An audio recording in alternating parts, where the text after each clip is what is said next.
Well, another hot day is in the forecast for Ottawa today. A heat advisory remains in effect, with the temperature expected to feel like 38 degrees this afternoon.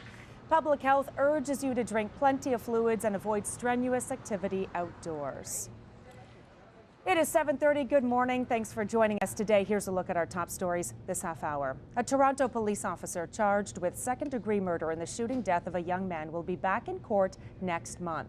Constable James Forcillo was released on $510,000 bail under strict conditions, including a curfew. The province's Special Investigations Unit charged Forcillo this week in the shooting death of 18-year-old Sammy Yatim on a streetcar last month. Yatim's family has canceled a media conference today to discuss the charges. Now, we'll learn more about this case in the trial, but it brings to light how police handle situations that can escalate quickly. And joining us now live in studio to chat more about that is Ottawa Police Acting Chief and Deputy Chief Jill Skinner. Thanks so much for joining us this morning. Thank you. In Ottawa, let's talk about police in Ottawa and the training they go through here to be able to handle these types of situations that can escalate very quickly. What kind of training do they get and how often?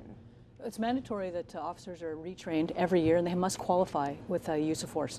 That's a 2-day training scenario that takes place at our Professional Development Center, and it includes scenarios that have occurred over the year. So each time an officer is involved in a use of force incident, they must complete a use of force report. Then our trainers at the Professional Development Center take those and look at the ones that seem a little bit different, and then include them in the rotation of scenarios that the officers go through. In those scenarios, they have subjects who are in the red man suit, which is a big frisbee tire kind of suit. So the officers have every use of force option available to them. We use simunition in those situations as well, so they're able to shoot a gun that fires. So the officers go through the scenario. They then debrief that situation right away. They talk it over. What did you do good? What do you think you could have done differently? As well, the rest of the class is all sitting there, so they're able to see and learn from that situation as well. Often, so that's the scenario-based training. But after an incident that occurs, often a supervisor will take their team aside and just have a quick, hot debrief right away, and go through the situation and talk about what went right. When do police have to decide that they have to draw their weapons? That's such a what-if question. Every situation is different. It's based on so many different criteria, right, including the subject and what they're doing, their behavior, but also the officer. Have they had enough sleep that day? Do they feeling energetic? Are they feeling like they can get into the situation hands-on? Are they able to de-escalate? That's the first thing. Officer presence is something that is included in our use of force model, because just being there in your uniform is going to have an impact on the person you're dealing with. De-escalation seems to be key. So how do police even find themselves drawing their weapons and firing them? Is this a very rare occurrence? It's a very rare occurrence. We're involved in, 300,000 calls for service, and we do not get engaged in firing our weapons. So it's a very rare occurrence here. We try to de-escalate. We have many supports available to those frontline officers, because they're going to have to deal with it in that first 3 or 5 minutes, and then the troops arrive. The rest of the team, negotiators, tactical team, incident commander.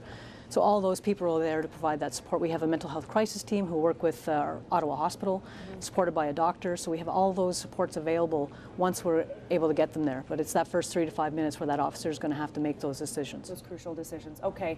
Ottawa Police Acting Chief Jill Skinner, thanks so much for joining us Thank on you. This today. Durham Region Police say a letter sent to the family of an autistic boy telling them to move or have him euthanized is disturbing, but police say the letter does not constitute a hate crime. The boy's grandmother received the anonymous letter last Friday and reported it to police. It was signed by someone claiming to be a mother in the area who was upset about the noises Max made when he was outside. The boy's family says they have received offers of help from across the country, including for a vacation.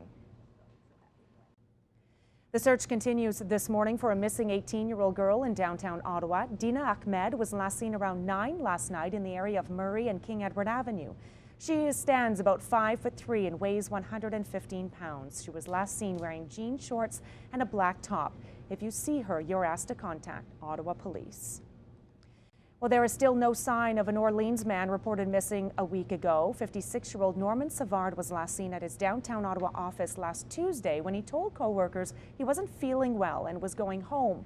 Police traced Savard's cell phone to Ottawa's East End, but he has still not been found.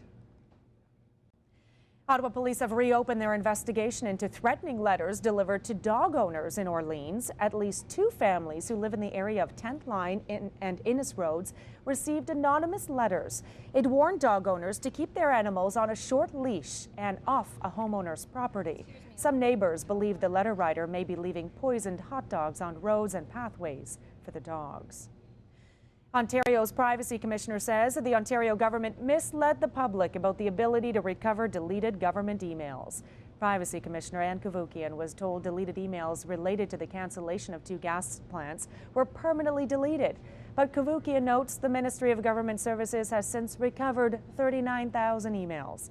The opposition says they are not surprised the commissioner had trouble getting the documents she requested. The City of Ottawa will be told by Monday morning whether it will be able to have 2 casinos. Finance Minister Charles Sousa told the Ottawa Citizen that he promised Mayor Jim Watson an answer in time for a meeting of the Finance and Economic Development Committee. Councillors on that committee are set to vote on a motion recommending the city ask the province for 2 gaming zones, including one at Rideau Carleton Raceway. Earlier this week, the Board of Health voted against the idea of expanding gambling operations in the capital. And CN Rail has temporarily halted work to remove train tracks in Portage du Fort in the Pontiac. The railway has agreed to respect a court order to halt work on dismantling the tracks while issue is before the courts. Mayors from the MRC Pontiac region have been protesting the railway's decision to remove the tracks and set up a blockade across the rail line. The mayors say the railway is the only hope for renewing the area's flagging economy. Officials for CN and MRC Pontiac will be back in a Gatineau courtroom on October 10th.